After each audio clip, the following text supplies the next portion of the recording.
Tom Benoît, bonjour. Bonjour. Merci beaucoup d'avoir accepté notre invitation Avec à venir plaisir. vous exprimer sur Franc-Parler.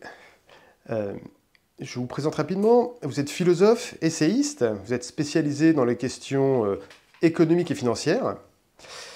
Vous appartenez à l'école libérale et vous défendez ces valeurs à la télévision, en particulier sur le plateau de TV5 Monde dans l'émission Face au territoire. Émission qui est en partenariat avec la revue que vous dirigez, qui s'appelle, donc la revue trimestrielle, qui s'appelle Géostratégie Magazine. Absolument.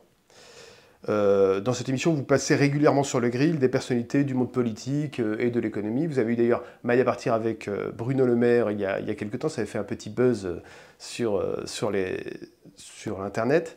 Et nous aurons l'occasion d'y revenir.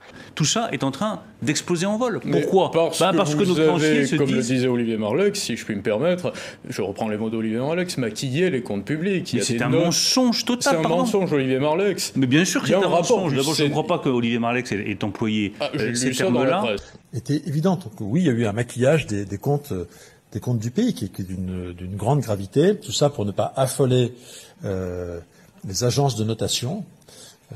Cette communication d'ailleurs permanente qui est faite par Monsieur Le Maire, et c'est de l'écran de fumée permanent pour faire croire que le pays serait gouverné par des gens soucieux de l'argent public. Si Monsieur Le Maire était si soucieux de l'argent public, si vraiment il condamnait les gens addicts à la dépense publique, eh bien il n'aurait pas fait 1000 milliards de dettes. Monsieur Le Maire, quoi qu'il en dise, restera dans l'histoire comme le seul ministre de l'économie qui aura publié 6 romans le temps de son passage à Bercy et qui aura fait 1000 milliards de dettes sous sa signature. Les emprunts, ils ont été émis par un ministre de l'économie qui émet la dette, qui signe. Il s'appelle Bruno Le Maire, faut lui rappeler. Alors tout d'abord, je vais vous poser une question un peu large. Quelle est votre définition du libéralisme et comment s'articule-t-il avec le monde actuel ?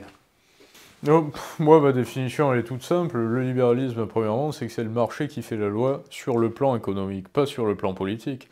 J'ai été invité il y a moins d'un jour sur un plateau autour de Michel Onfray, et on a échangé pendant quelques minutes sur la définition de la main invisible.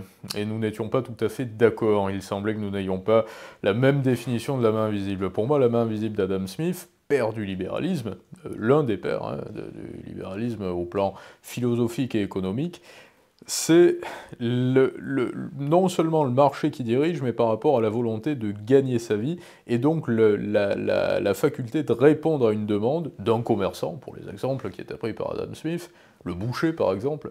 Ça n'est pas par la volonté de vendre une bonne viande que le boucher fait son métier, mais c'est parce qu'il sait qu'en vendant une bonne viande, il va être payé et qu'il va pouvoir en vivre. Ça, c'est la main invisible, qui régule le marché, convenablement. Et après, c'est trop souvent galvaudé, parce qu'aujourd'hui, on nous dit, non, mais si vous êtes un libéral, vous considérez que c'est uniquement le marché qui doit faire la loi, en touchant contre même toute forme de bon sens. Mais au contraire, non. Bon, évidemment que je suis pour, mais là, on s'est éloigné. C'est notre sujet justement, mais de toute forme de bon sens sur le plan de la santé publique, par rapport aux ondes, par exemple, aux méfaits des ondes, à la malbouffe, à l'obésité, à la pollution, bien des sujets comme ça qui entrent dans un champ purement politique, mais qui ne devrait pas être régi par l'économie et par les décisions économiques. Mais le libéralisme, pour répondre tout simplement à votre question sur la définition moderne, là je vais donner une acception un peu plus générale, ce sont des institutions politiques qui font de la politique, des agents économiques qui répondent aux demandes de l'économie, et puis après des dirigeants monétaires qui garantissent la stabilité, la prospérité et la limpidité de la monnaie. Ce sont ça les actes du libéralisme, les axes fondamentaux du libéralisme, selon moi. Alors justement, puisque vous parlez de monnaie, nous sommes sous l'empire de l'euro actuellement. Et, Empire, c'est un bien grand mot, hein. Nous sommes sous le règne malheureux de l'euro, on pourrait dire plutôt. Et de l'Union européenne de façon générale. Alors, selon vous, on la présente souvent comme une sorte d'aboutissement, d'accomplissement, de pinacle du libéralisme. Mais est-ce que c'est selon vous le cas, ou bien est-ce que c'est plutôt un dévoiement ou une corruption? Parce qu'on entend également ça dans la bouche des libéraux classiques, on va dire. Ben, moi, je considère évidemment que c'est une corruption. Alors là, il y a plusieurs facettes pour répondre à votre question. Premièrement, je considère que l'euro est un échec cuisant, On pourra y revenir plus tard, puisque on évoquait précédemment Mario Draghi, qui a rendu un rapport justement et qui avoue finalement l'échec de l'euro sur le plan économique pour toute la zone. Nous avons investi massivement depuis 2 décennies et principalement depuis 2010 pour sauver la monnaie au lieu de sauver les économies européennes, justement. Le but a été de sauver la monnaie euro au lieu de sauver les économies européennes et les nations. Et après, sur le plan de la Commission européenne, c'est encore un autre problème, là, qui n'est pas d'ordre monétaire mais politique. Le gros problème de la Commission, il est inavoué, c'est que la Commission européenne est tout simplement, et elle l'est devenue insidieusement, et elle le devient davantage chaque jour, avec de nouveaux commissariats qui s'ouvrent, prochainement à la défense, c'est ce qui est prévu, et à l'économie prochainement, un outil de gouvernance pour les États-nations. Mais c'est pas du tout ce qu'on nous a vendu, j'ai envie de dire. Au départ, ce qu'on nous dit et ce qu'on nous dit encore aujourd'hui, le marronnier, c'est l'Europe vous protège. Parce qu'on est plus fort à plusieurs que seul. Ça, c'est l'éternel marronnier des européistes. Et finalement, on s'aperçoit d'une chose que nous sommes bien nombreux à avoir constaté depuis longtemps, c'est que l'Europe, en réalité, ça n'est pas du tout le point de rencontre ou l'Assemblée générale de tous les États-nations, c'est l'organe de destruction des États-nations, avec la constitution d'une nouvelle gouvernance. C'est-à-dire que vous avez tout simplement une gouvernance européenne avec une commission et un parlement qui remplace justement les sénats, les assemblées nationales, pour ce qui nous concerne, et l'équivalent chez nos voisins italiens ou espagnols, et puis après, des décisions sur les droits de douane, ou des créations d'organismes supérieurs qui contrôlent les marchés financiers, demain qui contrôleront la dette également encore plus massivement. Donc voilà. Donc personnellement, évidemment, je considère que moi j'aime les territoires, vous voyez, j'aime les personnes qui travaillent, qui ont un savoir-faire, qui ont une culture, qui ont une identité, qui en sont fiers, qui ont une marginalité, qui ont des typicités, et qui, par rapport à cette marginalité ou à ces savoir-faire bien particuliers, bien précis, savent répondre à une demande. Parce que là aussi, si on parle de libéralisme, ce qui est particulier dans le libéralisme, et ce qui est beau dans le libéralisme, c'est que c'est la demande qui fait le marché. Et c'est pour ça que le marché n'est pas fondamentalement malsain. Il n'est pas contre nature dans une économie libérale, parce qu'il répond à une demande et à une sollicitation. Et l'Union européenne va à l'encontre de tout cela, puisque forcément vous avez des territoires qui doivent être normés, qui doivent être dirigés d'avance, et c'est le champ politique, en l'occurrence de l'Union européenne, qui décide des demandes aujourd'hui. C'est-à-dire que c'est la Commission européenne qui vous dit « non, on considère qu'il faut qu'il y ait des panneaux solaires de partout, et on considère que les logements doivent être classés A ou D de telle façon, et que vous soyez à Rome ou que vous soyez en Irlande, sensiblement c'est la même chose. » Et ce que je vois sur les Italiens, par exemple, parce que je vous confie aussi que j'ai aucun espoir sur la France. La France s'en sortira pas, malheureusement. J'aimerais bien, mais la population n'est pas prête, les entrepreneurs sont pas prêts, il n'y en a pas suffisamment. Puis il y a un mauvais état d'esprit en France. Il y a un côté... j'aime pas les anglicismes, mais vive la loose un peu, quoi. Il y a un côté défaitiste, moralisateur, très gauchiste, très socialisant, très misérabiliste, qu'on voit moins en Espagne ou en Italie. Alors les Espagnols sont moins téméraires, parce qu'ils ont été marqués par le franquisme, encore plus, par la dictature encore plus récemment que les Italiens. Ils l'ont vécu différemment. Et ils étaient peut-être aussi un peuple moins complexe, à la pensée moins complexe. Donc ils n'ont pas la même intelligence que les Italiens, mais ils ont une intelligence de raisonnement et d'application. Ça veut dire que, on le voit avec Pedro Sanchez sur les droits de douane cette semaine, par exemple, par rapport aux véhicules, qui dit à la Commission européenne, justement, vous savez, les droits de douane sur les véhicules, je ne sais pas vraiment si c'est une bonne idée, hein, il y en a déjà suffisamment, on le sent pas trop. Et pourtant, l'Espagne, c'est pas le pays le plus gros exportateur de véhicules. Voilà, mais je veux dire, ils n'ont pas par nature l'identité de l'importation et de l'exportation des véhicules comme les Allemands, par exemple. Mais là, ce sont eux, quand même, qui s'aperçoivent des dérives. Et l'année passée, je le disais, sur l'électricité. C'était la même chose, c'était les Espagnols qui se révoltaient, qui sortaient du marché commun de l'électricité. Les Italiens. La Commission européenne, la semaine passée, il y a 15 jours, les somme avec de plus en plus de virulence, de férocité, à se plier à une ouverture des marchés sur les plages, alors que ça fait des siècles, un siècle et demi, de génération en génération, que les plagistes italiens se transmettent le droit finalement de commercer sur les plages des rives italiennes. Et la Commission européenne dit non, ça n'est pas libéral au sens de la Commission européenne, nous devons ouvrir le marché. Donc nous devons, nous, à Bruxelles, décider de quelle ou telle société qui potentiellement aura la possibilité d'exploiter les plages italiennes. Ça, moi, je trouve que c'est totalement antilibéral. Parce que dans le à l'échelle européenne, dans le libéralisme, il y a cette notion de respect de la propriété avant tout. Et la propriété, c'est aussi la propriété du territoire. Celle qu'on se transmet de père en fils. C'est ça, être patriote. Alors, pour abonder un peu dans votre sens, quand vous parlez un peu de l'esprit de défaite français ou peut-être de dépressif un peu français, le meilleur exemple qu'on a actuellement, c'est misérabiliste surtout, socialiste et misérabiliste. Vous voyez, même chez des gens qui sont dans une mouvance quand même assez libertaire et même un peu anti-système, quand je les vois mendier des aides sociales, je me dis mais qu'est-ce que vous espérez? Vous pensez vraiment que c'est avec un petit revenu universel? Que vous ne l'avez pas, vous-même vous êtes entrepreneur, vous faites votre business. N'entretenez pas les gens dans l'idée qu'il faut qu'il y ait des aides sociales et qu'il faut qu'il y ait des logements sociaux de partout. Voilà. Donc ce à quoi on assiste en ce moment, c'est la constitution d'un nouveau gouvernement autour de la figure de Michel Barnier, qui est un européiste presque caricatural. Convaincu, bâtisseur.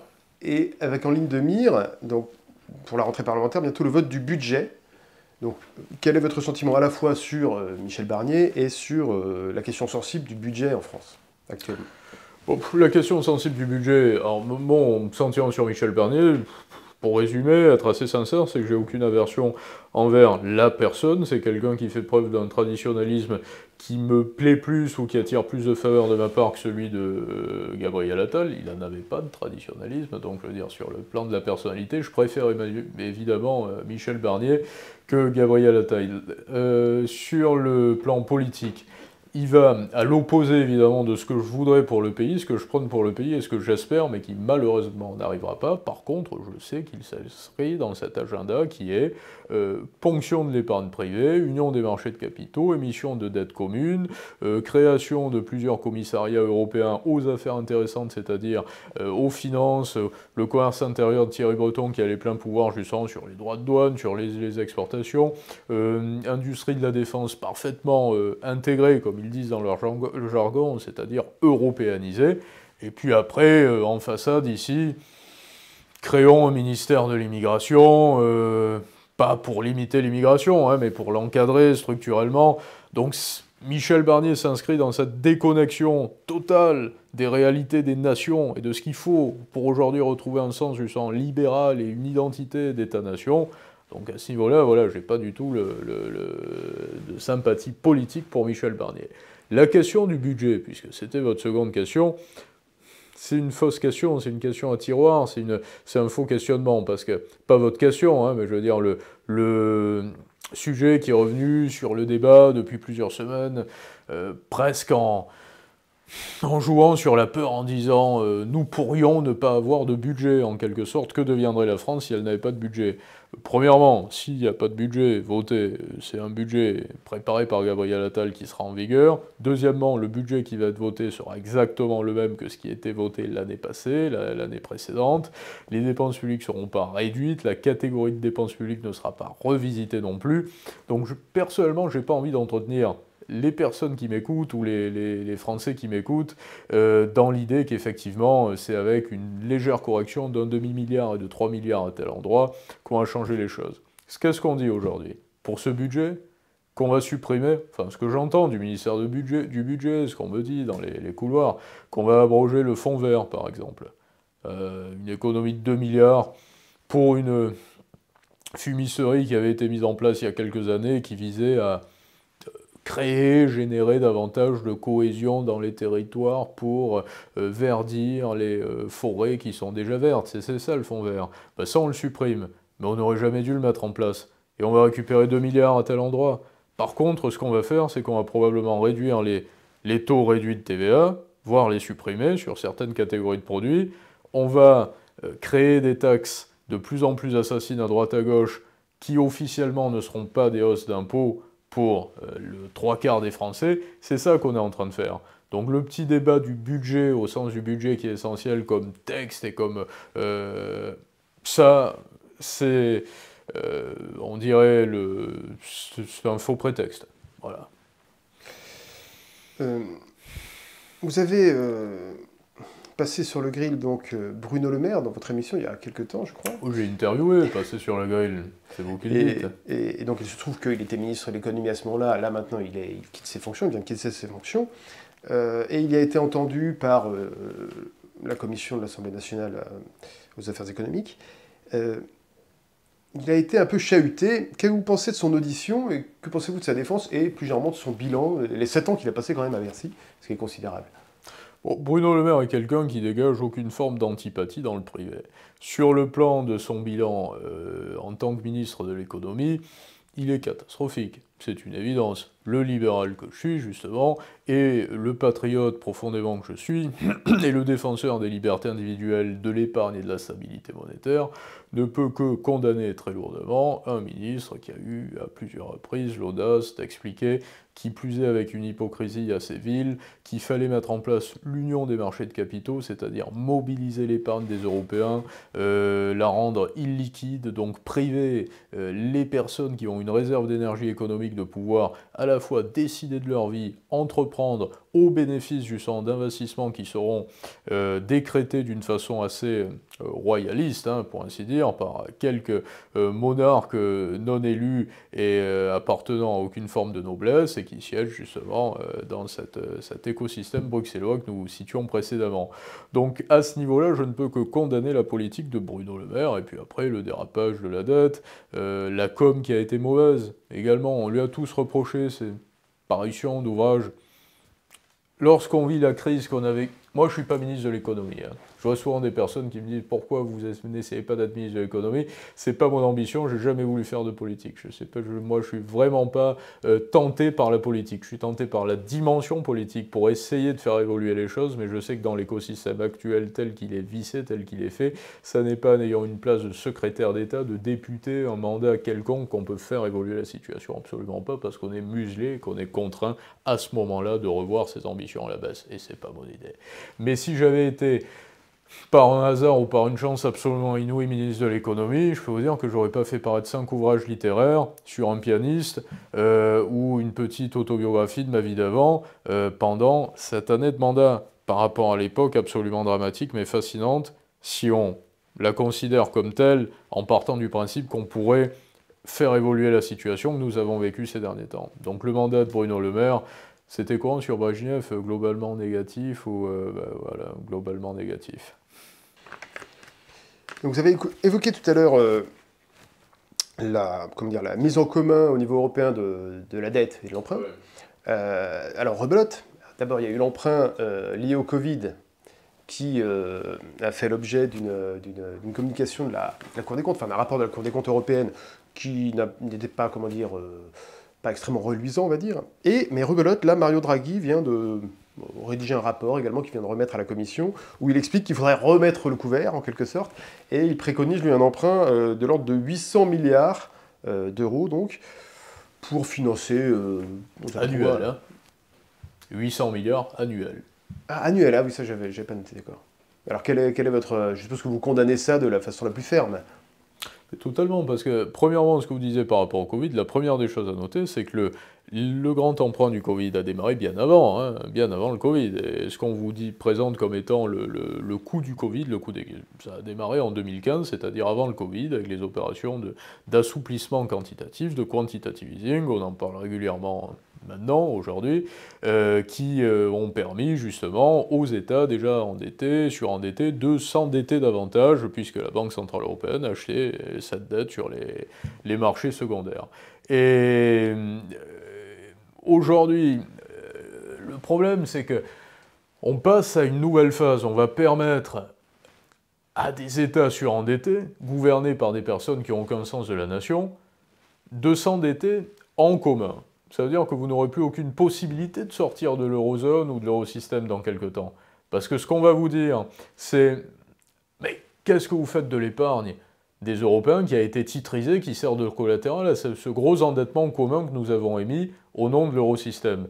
Et là, il n'y aura plus de marge de manœuvre. Donc le drame aujourd'hui, c'est ça, c'est qu'on arrive aux portes réellement d'une situation qui va être un long couloir de plusieurs années. Alors Mario Draghi, il dit rien de nouveau, hein, il dit les mêmes choses depuis des années, là il fait 400 pages, 170 propositions, on le savait, il le martèle, et puis moi ça me fait bien sourire d'entendre Mario Draghi dire à Ursula von der Leyen, Madame von der Leyen, vous devriez nommer un commissaire européen à la défense qui décidera de tous les investissements de défense, il faut que vous endettiez l'Europe en commun. Je suppute qu'elle sera d'accord, je subodore que ça la séduira et que ça la convaincra. Donc on assiste à des personnes, quoi qu'il en soit, mais ce qui est ironique, c'est que Draghi, j'ai lu pas le rapport en entier, mais fragmentairement, j'ai fait le constat que je fais, que d'autres font depuis des années, mais qui était presque dissident, hein, jusque-là. Moi, vous trouvez des vidéos de moi qui ont un an et demi, où je fais le point là-dessus en vous disant, regardez le PIB des États européens par rapport au PIB des USA en 1999 en l'euro et aujourd'hui. Regardez la puissance des monnaies avant. Et ça, il ne faut pas le dire. On m'a dit plusieurs fois, il ne faut pas en parler de partout, hein, de ça. Et là, je vois que Mario Draghi dit, l'Europe est en décrochage. Et c'est le constat qu'il fait, il dit, regardez le PIB, ce que je disais précédemment, par rapport aux USA, les exportations manufacturées, on a totalement décroché. Les valeurs pharmacologiques de 2000 à 2010, c'est les Américains qui les raflent. De 2010 à 2020, ce sont les Américains également qui mettent la main sur toutes les valeurs prospères de la tech. Et nous, on est en décrochage. Et il y a la menace, là aussi, c'est presque une méthode de mafieux de Mario Draghi, qui est, si nous ne réagissons pas, c'est-à-dire si nous n'endettons pas tous les États-nations européens, nous, hein, la Commission européenne, l'Europe est aux portes, connaîtra une lente agonie. Alors une lente agonie, généralement, c'est quand on a un cancer ou une maladie. Donc ça veut dire que là, on a effectivement une tumeur, mais cette tumeur, c'est l'Union européenne, et c'est la politique qui est menée par l'Union européenne. Donc il y a à la fois l'aveu que l'euro est un échec, parce que sinon il faudrait qu'Ursula von der Leyen et Mario Draghi expliquent pourquoi l'Europe en est là, puisqu'ils font le constat eux-mêmes pour la première fois, mais au lieu de dire... on va s'arrêter, on a compris que notre méthode était très mauvaise, on va redonner un peu de pouvoir justement législatif aux États, qui vont pouvoir enfin faire fonctionner leur commerce intérieur, qui vont pouvoir générer des recettes, qui vont pouvoir générer de l'activité. Non, au contraire, on va vous paralyser davantage, et on va vous surendetter en groupe. Oui, alors effectivement, il y a un décrochage, comme vous le dites, au point de vue industriel, au point de vue économique entre les États-Unis et l'Europe, et même entre l'Europe et le reste du monde en réalité. Et on voit d'ailleurs qu'aux États-Unis, ils ont déjà pris un virage différent. Ils sont déjà sortis, on va dire, de l'ère un peu mondialiste, ou en tout cas ils essayent avec l'élection de Trump, là, il y a 8 ans maintenant. Justement, Trump se représente et sera peut-être élu en novembre, allons savoir. Et il a lui-même menacé de taxer à 100% les flux économiques des pays qui abandonneraient le dollar. Donc c'est quand même une mesure extrêmement forte, pas du tout libérale pour le coup.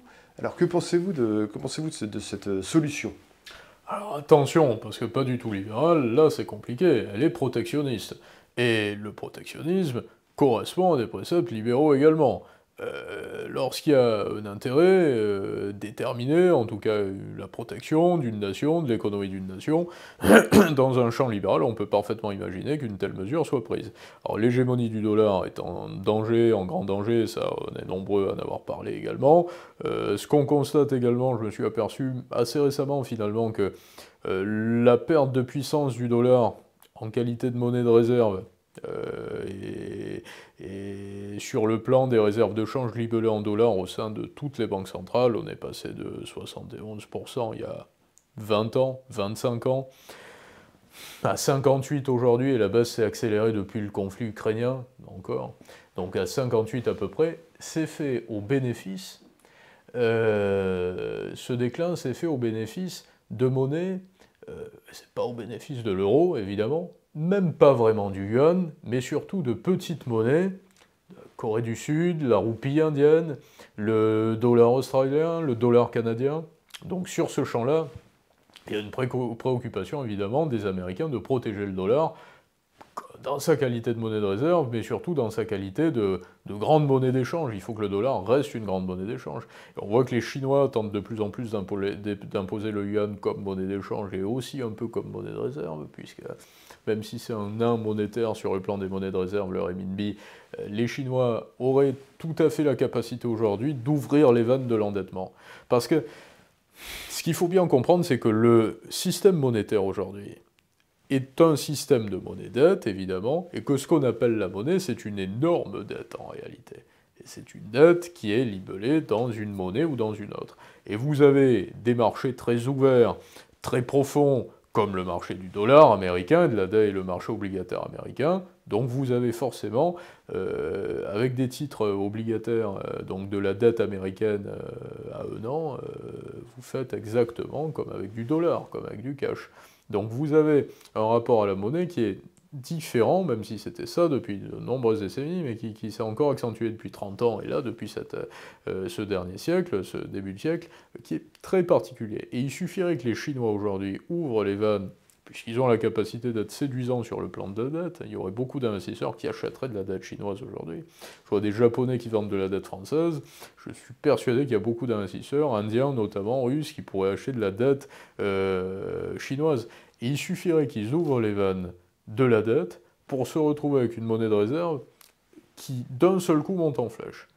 Et toutes les monnaies de réserve de l'histoire, même avant le dollar tel qu'on le connaît aujourd'hui, se sont imposées sournoisement. Et ceux qui dirigeaient ces monnaies, les banquiers centraux, n'ont jamais dit notre projet est de faire de la livre sterling la grande monnaie de réserve, mais ont tout mis en place, ont manœuvré pour que la monnaie s'impose. Et je vois que les décisions des Chinois aujourd'hui vont dans ce sens-là. Donc la préoccupation de Trump par rapport au dollar et à l'usage du dollar, elle est légitime en tout cas, elle est logique. Oui, donc on voit effectivement que Donald Trump a un peu rebattu les cartes, la Chine aussi d'ailleurs, sur ces questions-là. Pensez-vous que l'avenir est à plus de mondialisme, si je puis dire, si tant est qu'on puisse en mettre plus, ou une situation qui se prolongerait telle qu'on la connaît aujourd'hui, ou au contraire un retour des sphères souveraines et du patriotisme tel que vous le décrivez? Et comment ça s'articule avec la vision que vous avez du libéralisme? Froidement, en toute objectivité, si on assiste à une forme de démondialisation, c'est par le chaos, pas par décision politique, pas par logique économique, pas par le sens de la prospérité des nations ou de l'écologie, mais c'est par le chaos. Ça veut dire que il y a des guerres un peu de partout, on est en conflit de bloc à bloc, bloc contre bloc, on perd de la puissance de partout pour ceux qui en avions. Nous, en Afrique, par exemple, on perd toute forme de puissance. Les Américains essaient de récupérer l'Afrique en disant on va donner 2 sièges au Conseil de sécurité, sans droit de veto, mais 2 sièges au Conseil de sécurité aux Africains. Les Chinois investissent beaucoup en Afrique aussi, exportent beaucoup en Afrique leur technologie, toutes ces choses-là. Les Russes y étaient risqués aussi. Et donc par cette forme de chaos entre évidemment deux mondes, l'Occident et le reste, et puis après des territoires émergents qui un peu de partout justement se constituent, par le fait qu'il y ait beaucoup de citoyens qui soient à côté du système aussi, et qui ne soient plus entraînés dans la société mais qui soient à côté, qui soient marginalisés, il y a une forme de démondialisation à laquelle on assiste. Et elle se traduit, pour le moment, elle est très légère, mais elle se traduit par exemple par le fait que SWIFT n'est plus la messagerie internationale qu'elle était précédemment en matière de paiement, par le fait que les Russes ne soient plus convoqués aux réunions de la Banque des règlements dits internationaux, par le fait aussi qu'il y ait des droits de douane, et par le fait effectivement que Trump dise il y aura 100% de droits de douane sur tel et tel produit, et que la Commission dise nous on mettra des droits de douane là-dessus, faramineux également, y compris même sur les véhicules Tesla lorsqu'ils sont produits en Chine et qu'ils arrivent en Europe. Donc ça contribue à une forme de démondialisation, c'est évident. Par ailleurs, la mondialisation n'a jamais aussi bien fonctionné qu'aujourd'hui. La société la plus mondialisée, c'est notre société actuelle, c'est évident, par l'essor du commerce même de l'Internet aujourd'hui, qui a mis du temps à démarrer, mais aujourd'hui il y a beaucoup de ce qu'on appelle même des business en ligne qui fonctionnent très fort. Et même le fait, par exemple, que vous soyez en télétravail dans un autre pays et que vous fassiez des réunions, c'est aussi une forme de mondialisation, c'est une forme d'économie mondialisée. Donc l'économie mondialisée, elle connaît son paroxysme aujourd'hui, c'est une évidence. Après, il aurait mieux valu, bien sûr, que une forme de démondialisation se fasse par le fait, je sais pas, qu'on se dise, on découpe un ananas qui a été cueilli au Costa Rica, en Thaïlande, pour le faire consommer aux États-Unis, c'est pas très écologique, pas très logique. Essayons de mettre un terme à ce type de dérive de la mondialisation, ou alors on vend un contrat pour un navire de sucre qui n'a pas bougé du Brésil, qui n'a pas encore bougé, mais avant qu'il fasse Brésil-Méditerranée, on a déjà vendu le contrat 10 fois. C'est ce qui se fait aujourd'hui, hein, sur le café, sur le sucre, sur l'huile de tournesol, sur toutes les matières premières, sur les matières premières énergétiques. Ça représente une forme de dérive de la mondialisation. Mais on n'a pas pris ces décisions. Ça n'est pas entravé pour le moment. Et pourtant, ça, c'est la mauvaise mondialisation. Après, il y a aussi c'est Michel Onfray qui dit « prospérité au vice et des malheurs à la vertu ». C'est tout à fait juste, il y a des prospérités au vice, et en l'occurrence, le vice de la mondialisation amène beaucoup de prospérité, parce que ça amène une forme de liberté, même dans sa façon de vivre, de travailler. Vous pouvez vous expatrier plus facilement, sans être multimilliardaire, hein, très rapidement, et vous pouvez avoir une forme de liberté, et vous extraire quand même un petit peu plus de champs qui vous déplairaient, que vous ne le pouviez précédemment. Donc il y a une forme de démondialisation, mais il y a surtout un sentiment, moi le sentiment que j'ai, c'est que tout le monde commence à se disputer en Occident parce que les peuples sont ennemis de ceux qui les gouvernent. Entre l'Occident et le reste du monde, tout le monde se dispute également, et ce florilège de conflits fait que chacun a tendance à dire « rentrons dans nos contrées en attendant de bouger, et on verra plus tard ». Et plus le temps passe, plus on s'aperçoit que la Banque Centrale Européenne, là, depuis le début du mois de septembre, a mis fin à tous les paiements transfrontaliers pour les succursales des banques, donc elle régit des banques européennes qui sont encore installées en Russie. Unicredit, par exemple, la banque italienne, ou des banques luxembourgeoises. Les Russes, forcément, ne vont pas l'entendre de cette oreille, et ils ont déjà commencé à montrer des représailles. Ils vont condamner donc les banques européennes qui travaillent chez eux, parce que pour eux, ils ne vont pas voir des banques qui sont sanctionnées elles-mêmes par la Banque Centrale Européenne, ils vont voir tout simplement des organismes bancaires qui n'acceptent plus de faire les activités basiques, élémentaires de tous les organismes bancaires. Donc ça veut dire que l'UE condamne la Russie, mais que la Russie va condamner l'UE également indirectement, sous l'aspect de la justice de Moscou et dans la dimension purement russe. Donc il y a des conflits qui s'accroît partout dans le monde, qui font que tout le monde va rester sur ses gardes pendant un temps déterminé, jusqu'à ce que de nouveaux systèmes apparaissent. Et puis les nouveaux systèmes, c'est, voilà, on parlait de la messagerie précédemment, sur les paiements, ben c'est la messagerie SIPS, par exemple, qui remplace SWIFT pour plusieurs pays. C'est des systèmes alternatifs qui jaillissent un petit peu de partout, mais qui vont être beaucoup plus régionalisés, beaucoup plus archipélisés, ça c'est certain. Merci. Enfin, une dernière question, un peu rituelle. Vous êtes sur la chaîne Reprenons le contrôle, qui est aussi le nom de notre mouvement. Qu'est-ce que ces quelques mots vous inspirent ? Oh, une utopie, parce que je ne crois pas une seconde que la France puisse reprendre le contrôle. Je vous parle très sincèrement, je sais que les 5 à 10 années, personnellement, je pense plutôt à m'expatrier en fonction de l'évolution politique du pays. J'essaierai encore quelques années de faire évoluer les choses. Je pense que mon combat n'est pas vain, combat entre guillemets, mais en tout cas la partie de ma vie qui est un peu plus exposée, la représentation d'une certaine idéologie politique, puisqu'il y a une vie de business à côté qui n'est pas exposée, puis il y a une vie de médias un peu comme ça, et de journalisme qui fait qu'on est exposé, qu'on véhicule des idées sur la société, sur l'économie, et je suis ravi qu'il y ait des personnes qui me suivent justement, qui soient intéressées par ces sujets, qui sont en masse d'ailleurs, beaucoup plus nombreux que ce qu'on a tendance à nous faire croire finalement. Mais je ne crois pas que ce combat fasse évoluer la situation, parce que le peuple français n'est pas prêt à reprendre le contrôle.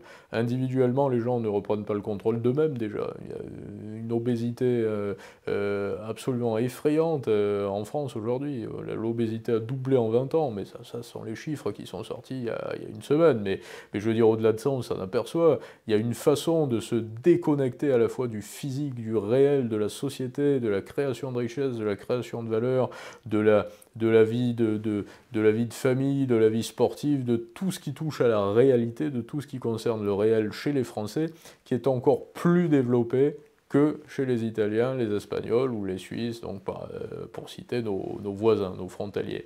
Donc l'idée que les Français reprennent le contrôle, je ne le crois pas, parce qu'on n'est pas dans une phase où le peuple se se soulève contre une élite qui est placée au sommet de la nation. Non, on assiste plutôt à une mortifère, c'est presque un pléonasme, déliquescence, mais en touchant au niveau de la fausse noblesse qui est en haut et du vrai bas peuple dilué, de la vraie populace qu'on a volontairement diluée également, avec beaucoup d'immigration, beaucoup de paupérisation en touchant. Donc, c'est un bel espoir de reprendre le contrôle, mais je n'y crois pas. Voilà ce que ça évoque pour moi. Bon, en tout cas, merci de votre franchise. Évidemment, nous ne partagerons pas cette conclusion, vous et moi. Mais en tout cas, merci beaucoup d'avoir participé à cette émission, à Franc-Parler. J'appelle tous les gens qui nous écoutent à aimer cette vidéo, également à la pousser. Je vous invite également à venir en masse le 19 octobre prochain, puisque M. Tom Benoît sera des nôtres pour notre université de rentrée, à la première table ronde sur l'économie. Je serai là parce que, pour terminer là-dessus, ce qui m'intéresse par contre, c'est que les gens puissent reprendre le contrôle de leur vie. Et je pense que l'essentiel aujourd'hui, c'est d'être en capacité de comprendre ce monde, de comprendre les dérives de ce monde moderne sur le plan économique et politique pour avoir le contrôle de sa vie. Mais reprendre le contrôle politique, je n'y crois pas. Par contre, individuellement, il est essentiel de garder le contrôle. C'est surtout ça la priorité, c'est de garder l'intégrité physique, de l'épargne, de la capacité d'entreprendre et de la liberté de se mouvoir partout dans le monde et de faire des affaires. C'est ça le contrôle qu'il faut garder. Eh bien, nous aurons l'occasion d'en reparler le 19 et peut-être Avec plaisir. Peut-être de vous convaincre. Merci beaucoup. Merci à vous.